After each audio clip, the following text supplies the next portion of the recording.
السلام عليكم ورحمة الله وبركاته. شما هركفوني أكم جرتني نجا كيسني فيا كيسني مسكينة أنا والله هيو نجا أنو نرى أفانس مالي كان دبتمو أفان مالي دبتي لات فيديو فيرا منا كيسا وإتفق قد جرا جتاجرا mana keessaa gadi ba'ee addanaallee naman qabu naman beeku jedha wallahi baay'ee tokko nama gaddisiisa waan isheen jedhanii wal fixaa jiranii gaasumaa na aggeeffanne. I can't, okay? This no, I can't. So go out. Go out. This house mine. Yeah. እንግዲህ አታከብሪም ወይ አንቺ? ምን አይነት ደደብ ነሽ እኮ ነው ያለችሻለች። ደደብ ያምግሻል። ደደብን እንዴት ነው ደደብ የምትለኝ? በቃ እንግዳ የፈለገ ነገር ቢል ጸጥ ነው የሚባለው። ዳ ወረብሽኝ እንግዳ ፊት ከሶማሊያ ሀገር ድረስ እኔም ብሎ ይመጣ። ለምን ከኡጋንዳ መጣ? ለምን ከኡጋንዳ መጣ? ምን አገባኝ? አንቺ የኔን እንግዳ እንደዚህ እንግዳ ፊት እኔ ላይ ወፍርጭሽ እዚህ አፍሽ እንዳትከፍችበት እንደዚህ እንዳለሽ ሀይ ብሎ ይህን ነገር ነው የምሰብርብሽ እያለችሽ አንቺ አፍሽን አትክፈቺ ዝም ብለሽ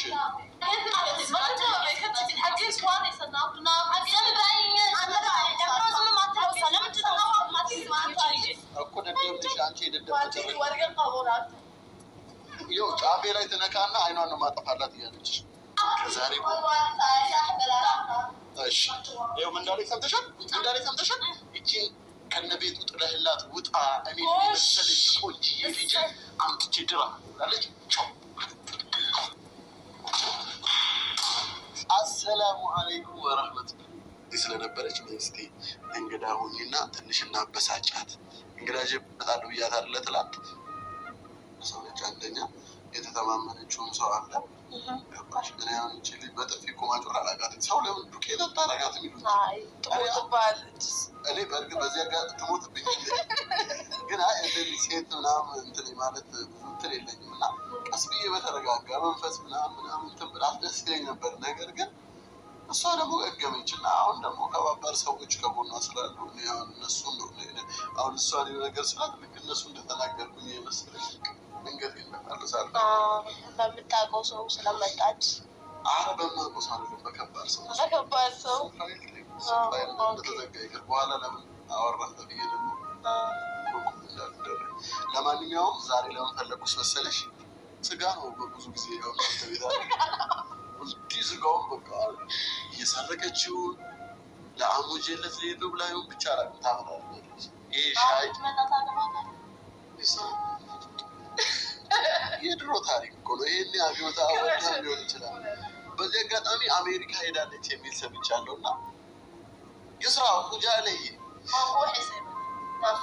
وخوصة أي يسرى مش لا تستوشين ليش بس لايك شير سبسكرايب يا درجاتو نتمنى طلبي ما تبقى قلنا طلبي صرفنا ليش ليش أنت تلقى كبري موي أنت ما فتح تلقى كبري موي أنا كبري بنا ما فلالات أنت كبري يالك በጣም ባለጌ ነሽ። እንደዚህ አይደረግም። የምር እንግዳ ማክበር አለብሽ።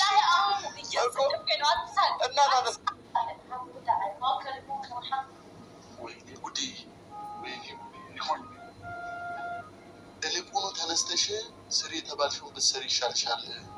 ከዚህ በኋላ ለሚፈጠርብሽ ነገር ኃላፊነቱን አልወስድም እያለሽ አሁን ጨርሱና እኔ ማድረገው አውቃለሁ እኮ ተነስተሽ ስራሽን ስሪ። ከኛ ጋር ጠጣሽ ስመጭ አልጠጣችም። ቶሎ በይ ውሃ ሁሉም ነገር ቶሎ በይ።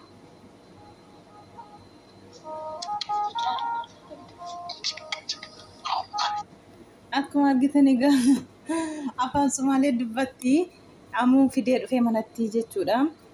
Warri akkasin gootu akkanan gootu jettanii warri naan jettanii tokkoffaa maaf zim jettaas warri naan jettanii zim jedhee miti garuu han zimna jechisiiseetu jira jaalladhee miti baay'ee tokko gaddeellee jira natti tolaan jiru asii immoo naman qabu naman beeku tokkitti tokko diida keessa bulaan jira mana bahee manallee sikireessa jennaan akkuma jettan egaa mana sikireessa jedhan nama diddii yeroo hunda jechuudha. akka kanatti hin jira baay'ee tokko gaddeellee jira gammachuu hin qabu yooni ka'ee waa jedhee mana bakka biraa sii fuudhan jedhee sii daawwaluu naan jetti. Daawwalamu kun immoo waan na daawwalee naan jedheeru jiraayitiin callisee amma asirratti haasa'uu hin qabu isa sana kan inni jechaa jiru jechuudha. Baay'ee nama gaddisiisa. Maaliifi namaan doorsisamee jira natti fakkaata amuu nan callisee fi kanaafidha.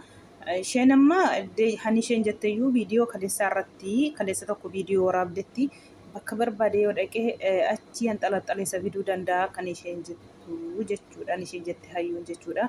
Inni immoo yooni amma ka'ii bahii jedhee wayin immoo ka'iitti akkas mana biraa sii fuudha yoon jedhee nama kabbaadii nama ciccimoota of biraa qabdii wanta ta'eefi kanaafuu ammasan kana haasayyuu maaliif kana haasoftee naan jedhamu yuu mala booda kanaaf biratti dubbadhu hin qabu otoo ta'e amalaatiin suuta jedheenidha.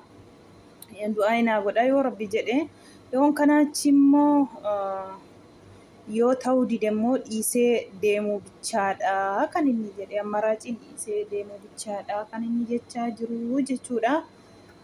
Kanaafuu hayyuun qophaa ishee miti nama tufaanarra jira nama na doorsisee jira jechaa jira amuunis malee akkasiin jettan kana maa callistaa maaf akkasiin gootuu jedhanii warra barreessuufidha ani inni deebisaa jiru. Tokkoffaa dubartiidha amalaanii jedheenidha. Lammaffaarra immoo waan bilbiluu isheen jettu kana waan qalbii seetu wayin immoo waa tokko seetu nama cimaa namoota ciccimaa of jalaa wanta qabdee wanta ittiin doorsisameefidha. Ani inni callisaa jiru natti fakkaata akka jecha isaarratti isa hachumaa taa'uu kana odeessuus hin haqu kan inni jechaa jiru jechuudha. Amma Sumaallee afaan Oromoo dubbattillee afaan Sumaallee dubbatti fidee dhufe. Hawwuma argitu bishaan fuutee anuutti gannaxxee isa booda luka ol kaastii makaddaatiin achitti niitii reebuuf amuutu jidduu goree akkasitti hintinii jechuudha. Qasaan garuu parankii irratti gochuu deeman natti fakkaata.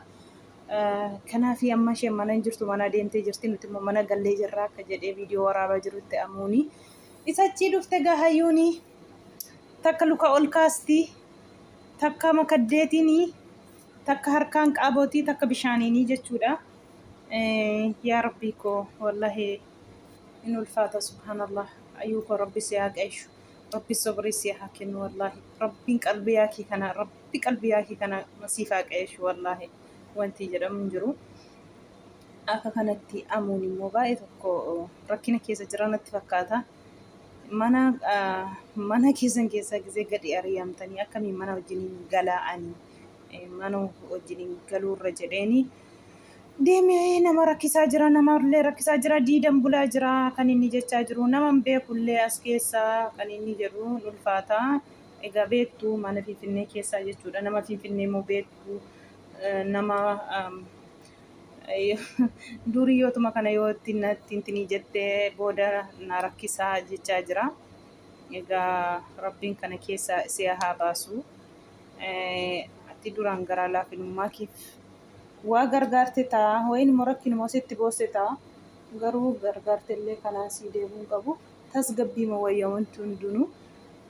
Giddiin illee bultiin kun bakka giddii hedduma fe'attuu kana giddii kana hayyuun illee duraanis wanta giddii kana argitee jirti. Wanta giddii galmaan isheen geessisne saayidoo irratti illee wanti giddiitiin hin ta'a jettee gizee duraas akkuma kana kokkeettee jettee nama sin jaalladhu ani sin barbaadu ati na jaallate ta'a garuu ani sin jaalladhu jedhe afaanii baasee saayidoon gizee duraa jechuudha. Dura gisee haa jedhee isheen na fuutu malee jettu sanatti akkas jedhee wallahi irturnuusa argitaniitu jedhee yaada. Ati na jaalladhu garuu ani si jaalladheen hin jiru jedhe yeroo meeqa viidiyoo waraabee jechuudha. Ishuma bira taa'e. Ammas immoo anuutiin akka sanatti isheen gaddadaa jirtu. Wanti giddiitiin galma isheen geenye kunoo macarrashaa laaltee ofin ajjeesa akkasan of godha yoon siin dhabe yoo ati akkas na goote otoo jettu gaafa isheef gabee innillee dura sossodaatee of godhi jedhee of ajjeesii jedhee koroosii biteetti laatee of ajjeesuu diddee isumarraatiin damdamachaa dhufee dhiisee biraa deeme har'amma kunoo hin taane galmaan hin geenye wanti giddii gaafa qaniisaan macitaa citee har'a kunoo citee saayidoo wajjiniinis amma immoo aanuutiin giddiitiin jechaa jirti. Dhugaa baay'ee tokko ulfaata wallah. Warri koomeentii hanka bakka bii jedhanii qabiin gadhiisiin naan jedhanii kan isheen jechaa jirtu jechuudha. Baay'ee tokko ulfaata. Nam tokko utuun barbaadiin giddiitiin jireenya sana giddiitiin itti galuuf yeroo sana faa fakkaatu yeroo sana giddiin amuutiin fakkeenyaaf waayyuu wajjin hin jaallanne yoo ta'e giddiif sodaaf wajjin hin jiraate gaafa guyyaan ga'ee akkuma amma saayidoo biraa deemte kana wal biraa deemuun gaafa guyyaa isaa hin hafu jechuudha. Kanaafuu hayyuu koo intalli kana fakkaattu intalli bareedduun gisee akkas of gootu kana baay'ee tokko nama gaddisiisa. Sobrii godhatte obsa godhatte amala godhatte wanti isheetti hir'atee jiraam baddee qabdi intalli kan fakkaattu kun wallaahi wanti hafte qalbii hafte jarjaruu kana bakka waan hunda uleetiin waan hunda giddiitiin kanumatu ishee intinii godhe malee waddee haftee hin qabdu amma hayyuun kunii jechuudha. Kanaaf ammallee anuutiin akkuma saayidoo kana giddiitiinidha kan isheen jechaa jirtu. Yoo baatee deemtellee achiillee gurra kee qabeessi fichisiisaa kan isheen jettu. Mana kana keessaa wallaahi neqneqiin jedhu jetti. Eesh haa ta'u saayidollee musliim amullee musliim. Saayidoo yeroo sobeen malee ani hayimaanotii kun qayyarra kan jechaa jirtu jechuudha saayidootti. Ammallee amuunoo musliima akkam gootaree atoo kun akkuma kanaa surree keetiin mataa kee qullaa kana maraatta. Amullee si wajjiniin immoo amuu birattillee fakkaattee yerootti akkuma saayidootiin inni jaallataa kan shaffane malee ani hayimaanotii kun qayyarannee jettee mitiire wanti hunduyyuu rabbi haa qeessuun ulfaata wallah.